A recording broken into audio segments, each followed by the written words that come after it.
The Fed is finally tapering its bond buying policies. That's what I'd like to talk about today. This is like the heart-lung machine being disconnected. You sort of hold your breath and you hope that the patient doesn't hold his breath. You hope that he survives. And the Fed eliminating the monthly purchase of $85 billion of mortgage-backed and Treasury bill securities to inject cash into the economy is ending now, and they're going to buy $10 billion less this coming month and then proceed to taper it over the course of the year.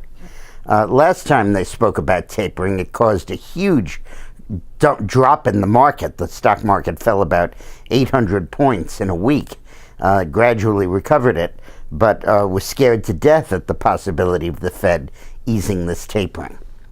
The Fed policy of buying these mortgage securities and pumping this money into the banks has been more responsible than anything else for the upward redistribution of income, because it puts such vast resources at the discretion of the leading banks, Goldman Sachs, Morgan, and all of the other major banking houses. And while theoretically they're supposed to lend the money out in the economy, the fact is that there are very few borrowers these days, and banks are scared to make loans because of the federal regulators looking over their shoulder. So essentially this money more or less stays in the bank, and they use it for Wall Street bonuses, for purchase back of stock options so that they can increase executive compensation, pay raises, and above all, a lot of betting on the derivatives and other asset bubbles. And these bubbles, many economists have predicted, are going to come crashing down.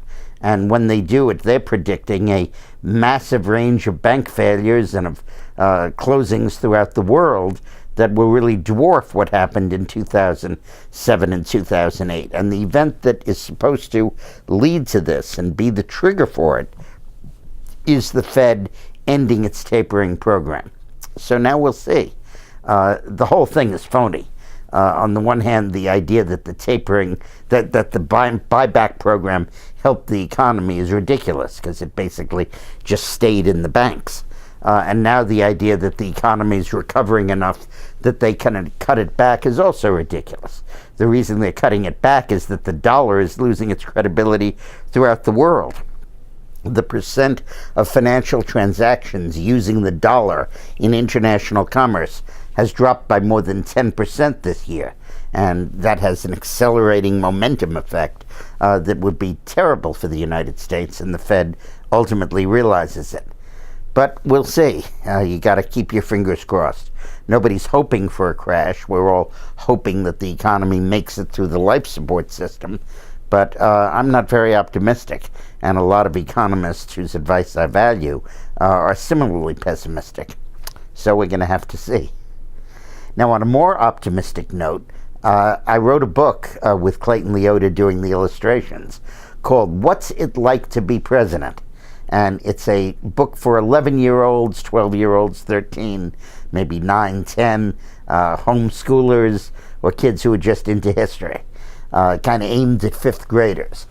And what it really does is it tells the story of the passage of the Welfare Reform Bill, which was kind of the last time government works, and explains how government operates and the role the press plays and the opposition parties and all of that.